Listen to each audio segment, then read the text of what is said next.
Well, the title of this video is Bold or Bad Choices, Rib Crust. Bold or bad choices in barbecuing, And I ended up buying like a rib. I guess I don't know what kind of rib was it. Stan told me it was something we should make a roast out of. But before I get all that, the thing is that always going back to bold and bad choices in barbecuing. You gotta know how long the meat's gonna have to sit there. Whether you're going to turn it to bacon, whether you're going to dry it out, whether you're going to add some moisture to it, you're going to cover the ribs, or this kind of roast rib thing I got. I'm actually just making beans right now, so it got me thinking a lot about choices I've made. And, last week or so, I ended up hooking up with Sack and Pack. I don't know if y'all, that's our nickname. I've blabbed about her before on here on my videos. Well, I had this very big moment of clarity last week. So we went out one time about this, go get some beer. She came in town. This is a lady friend of mine, and she wanted to hang out. We started gossiping and, getting ourselves worked up into a froth, and thought, you know what, let's just get it on, So she said she wasn't drinking anymore. So we went over to this bar called The Growling, and she ended up having a couple of beers and had some beers and stuff like that. Went over to Sketch just to justify the event. And I said, we've been talking this potty mouth with each other. Why don't we just, okay, so so after we got kind of a buzz going on, I went back to my house.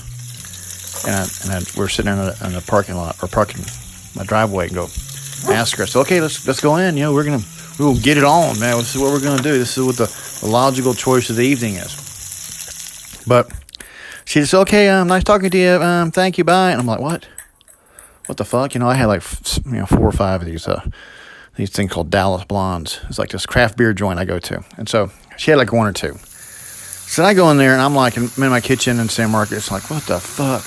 You know what? I'm tired of this kind of flirty shit. I'm too old for this now, this flirty crap. Either they're going to do it or not. I'm just, I'm not bending anymore. So I ate these 3 cans of spinach and some cheese on it, and just fucking passed out, So I woke up the next morning. So about 10 o'clock, she had been calling my phone like crazy, texting me, come on over.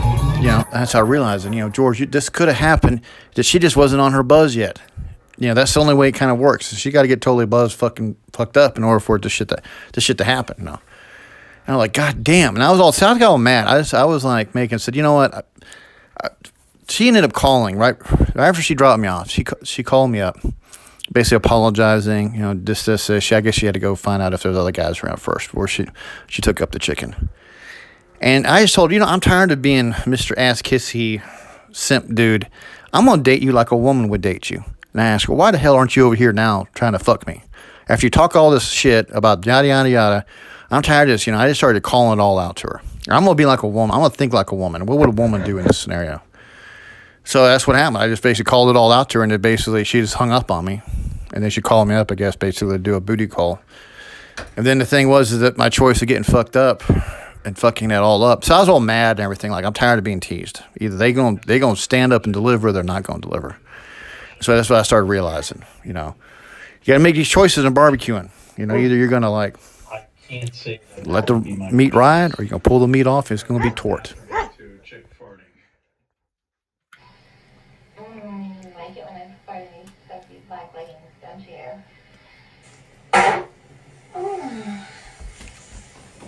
So that's something extra's trying to come out of that. Oh, fuck, that was wet. That was totally wet. Oh. Oh, yeah. Ooh.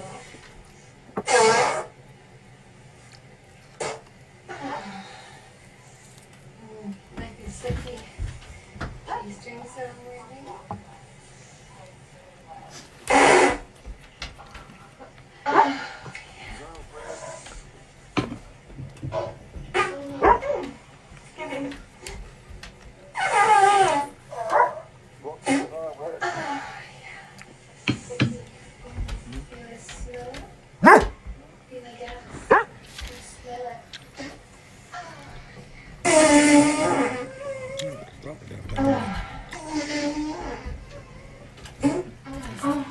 Yeah, I like videos that make me laugh, kind of keep me in an upbeat mood. So I was sitting there cooking, but y'all figured it. But one thing I was going to mention is that over the years, I've had ladies I've dated, pursued them, and and there's been ladies who pursued me. And the ones who always pursued me, I've always been very careful with, because if I don't follow them back and I just kind of lead them on a little bit, or not lead them on, just dating really, and it doesn't work out and they're still after me, it can get out of control fast. They'll get vicious, mean, do everything in the books to get with you. Hit your reputation, blab about your gossip, set up scenarios to accuse you, be paranoid. And I'm thinking, at least I have enough dignity to be rejected and politely just bow out of the situation. But I started thinking now, like, what if I was to date, second pack, like one of these ladies who used to date me, that I turned them down? What would they do? What would WWD? What would a woman do in a scenario like this? And it wouldn't turn out very pretty. That's for sure.